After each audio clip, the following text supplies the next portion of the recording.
morning sunlight spilled across the marble floor, but there inside the Kim mansion was anything but warm.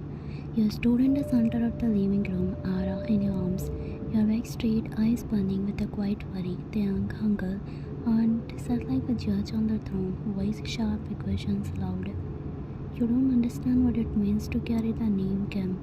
It's not about blood, it's about power, legacy, respect in every corner of the world. But what about our family's legacy? What about our future, the Kim name? We lost our son in that war. Jonah died protecting them, and everyone else was gone, even your parents, even his. Isn't it Theon's duty to carry the family forward properly? You clenched your jaw, holding Ara tighter, your arms tightening around Ara as your eyes snapped to her. She is your family, she is his daughter, she carries his blood too. Or is she invisible because she is a girl? She is still a child and she is your family too. Stop acting like she is not worthy just because she is not a boy. Mocking smile, she is a child and a girl at that. You think the world will bow to a girl in the Kim line? No, I think the world will burn understanding her. Though that was when the heavy footstep door opened. Footsteps echoed through the hall. Everyone turned at them. Kim Taeyang had returned. Dark suit expression unreadable. Mrs. Kim, mocking smile. She is a child and a girl at that. You think the world will vote for a girl in the Kim line? No, I think the world will burn for understanding her. That was when the heavy footstep door opened. Footsteps echoed. Down the hallway, everyone turned. Kim Taeyang had returned. Dark suit expression unreadable. His presence sent a chill down everyone's spine. He didn't say a word as he entered. His eyes scanned the room once. They stopped on you, saw the way you were trembling but still standing proud, and then a flicker to his daughter. Then his gaze shifted to the two elders. Dad, go, Taeyanga. We are only reminding you of the truth your cousin Jonah did because protecting you. He had could leave, but he chose to shield you when the first did. That sacrifice wasn't for you to waste. Taeyang raised a hand, instant silence. He slowly stepped forward. I didn't ask him to die for me, and I will carry that weight for the rest of my life. His uncle's expression twisted and do what's right. Keep this family a son. Someone who can become the next head of the Kim Empire. The world is watching. You step forward, ready to fight again. Open your mouth, but Taeyang turned toward you sharply, held out his hand, not to stop you out of disrespect, but because he had something to say now. And no one would interrupt. He walked slowly to Ara, his hand brushing over her soft hair. She blinked at him with the innocent eyes. Deep, calm, dangerous. This child is my daughter. He raised his head and met her behind the room, his voice turned ice cold. She carries my blood, my need, my fire. She doesn't need to be a boy to inherit the empire. Young enough. He turned fully now, straight back, chin high, like a king commanding his court. I am the head of this family now, not because I wanted it, but because you made me into it. You speak of legacy like they are born only for sons, but my daughter, she is will build her own kingdom. But she is, then stepping forward. She is not just a girl, she is Ara Kim, and I swear on everything I own. She is not less than a king. She is the whole crown, and she is mine. Silence fell. You couldn't breathe for a second. The air felt heavy. Everyone stood frozen in shock. Even Meso, his cousin, tried to step forward. Taeyang is right, but her mother shoved her back with a harsh look. Still, she didn't take her eyes off Taeyang. No one did. He turned to you, then walked over slowly. Ara was still in your arms.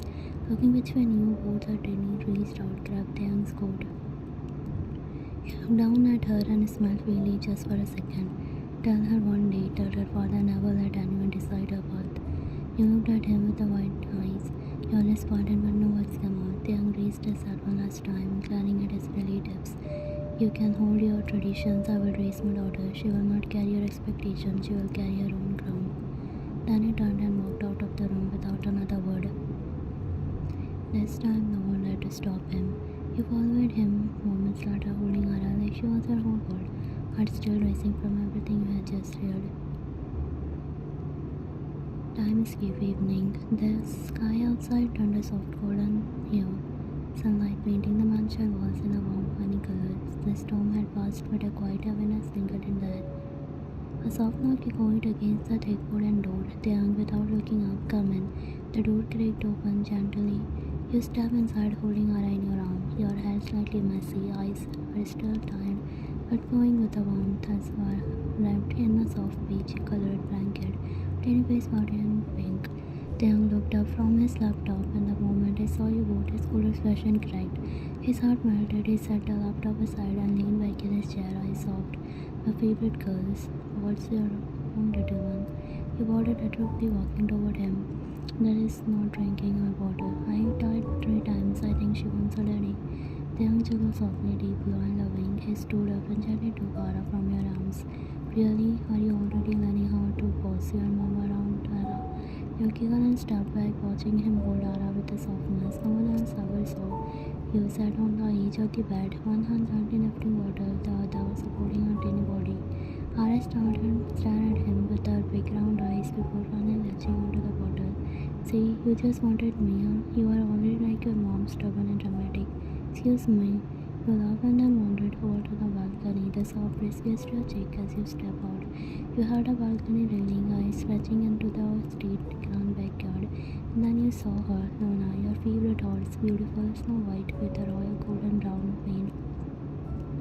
She stood gracefully near the stable, gently eating from her silver feed bowl.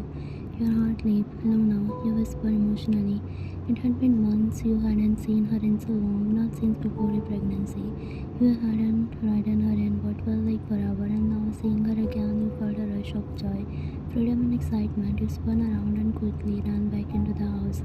Take care of Ara for some time, okay? I'm going to ride Luna, just for once, please. Then looked up from water and surprise. Luna, you saw her, nodding like a child. Yeah, she stayed eating her food near the stable. I didn't see her in months. I missed her. Then I need to ride her. The young blinked, his heart fluttered at your pure excitement. His unusual cool extreme under like eyes. He gave her a smile and shook his head. You are seriously cute when you act like this. He stood up with Ara gently in his arm. Alright, let's go, my little queen. Let's see how powerful your mama is when she is riding you now. You grinned your heart round and grabbed your soft riding shawl from your closet. The yard was vast, royal, surrounded by stone pillars, blowing roses. A gentle breeze swept across the open field as the golden sky rose from above.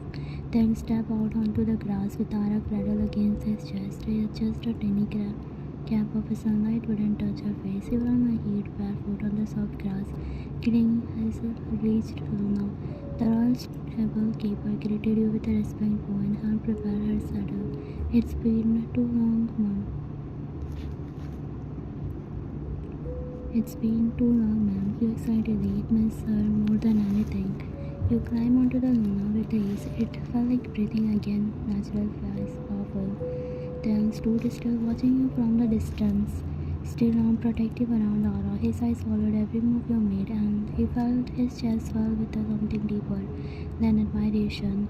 Look at her, baby. That's your mom, fierce, free, stronger than anyone you'd have known.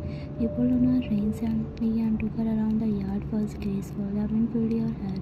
Your laughter filled the air. You looked over, shoulder, and called out, "Are you watching him there?" He raised an eyebrow with the proudest smile every second, my queen. You stared up the Luna and walked back a little breathless.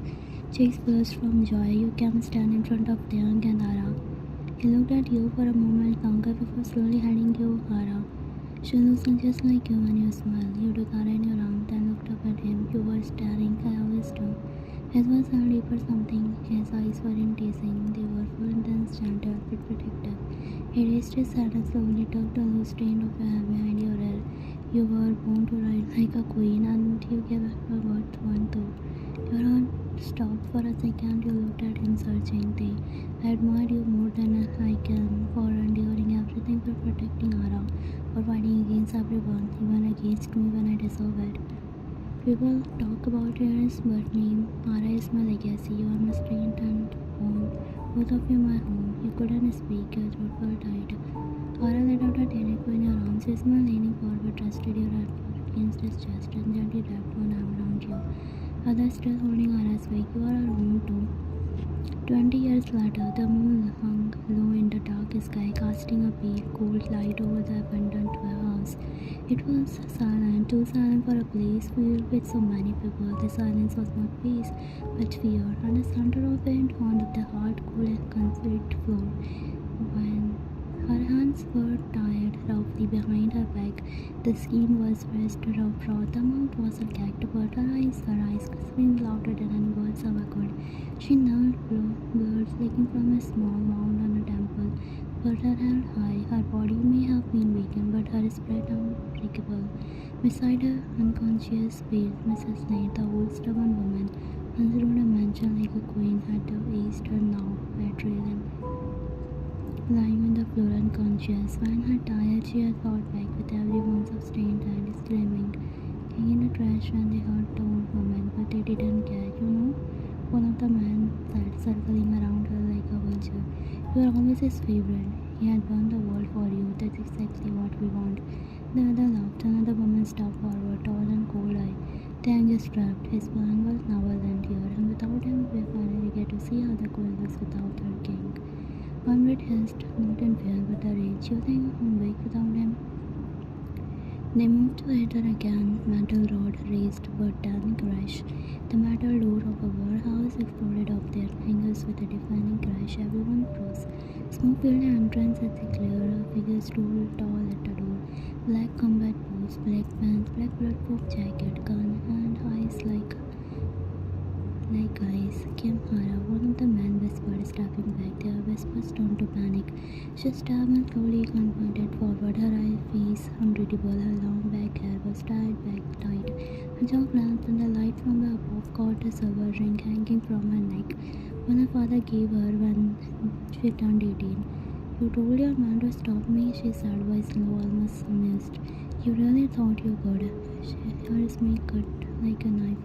Guess what? She raised her gun and counted. Your men are just as weak as your brain. One man lunged forward with a knife. One shot clean past brutal head out. Panic erupted, armor like a storm. She was graceful, fast, brutal. Her father straining, following through every movement. Two more went down before they even touched her. None hit her. She was a shadow, curse in black. One of the women screamed at her. She's just a girl. Hardest laugh echoed through the cows. Dark and confident, her girl, she said, turning and shouting on the wall. That girl was raised by Kim Tilg. Blood smeared across her cheek. She didn't stop, she didn't flinch, she didn't hesitate. She raised one, falling onto her knees. Mom, she whispered quickly, moving cake and ropes. Are you okay? While nodding off, you're armed. Ara turned her head, saw Mrs. Kim's body. Almost of silence, something dark flicker in her eyes. They will pay for that. She stood again in her hand and just getting started. Some moments later, the sound of hand curled up while Mrs. Sarah ripped the last piece of rope from her waist. One stumbled a bit, breathing heavy. Her eyes starting toward her mother-in-law. Then her eyes blazed with rage. Sarah held her and brushing the dirt from her mother's dress. Mom, I told you to stay low. Hara muttered, scanning the room with her. One spat to the side. Hara, do look like a woman who can sit still when someone's trying to kill me. Just then a man came, charging from behind with a pipe. One grabbed a broken chain of the gown, spun around and kicked hard so that the man flew backward, slamming into the metal wall, which rattled from the force. Dust shook loose from the ceiling above. He stumbled to the ground, not moving. Hara's jaw dropped a little. Damn. One flipped her hair back and narrowed her eyes at her daughter. What? I'm just 40. Don't you think your mom's old and weak yet? Gallo embraced. Okay, Gwen, I see you. Why don't you face the crowd? Her voice now still. Now listen closely. You cowards. You thought killing me would kill them? Her hands curled into face. No. New weeks or something worse. Another man lunged forward. One step aside, elbowed him in the throat, grabbed his collar and kneed him so hard he collapsed, whizzing. This is for laying a hand on Mrs. Kim. More attackers rushed forward. Hara spun beside her mother, firing shots with precision. One man tried to grab her from behind, but one picked up a metal rod and swung it across her back. He dropped his gun. Hara grinned. We should do more often. One gave her a sharp look and decided not until after breakfast next time. The floor was slowly filling with the groaning. Enemies spattered around the walls, only to remain. The tall, scared man with a blade and one woman gave the order to the torture one. She was shaking now, but tried to hold a gun in her hand. One step forward. You laughed when you said the young girl, if I die right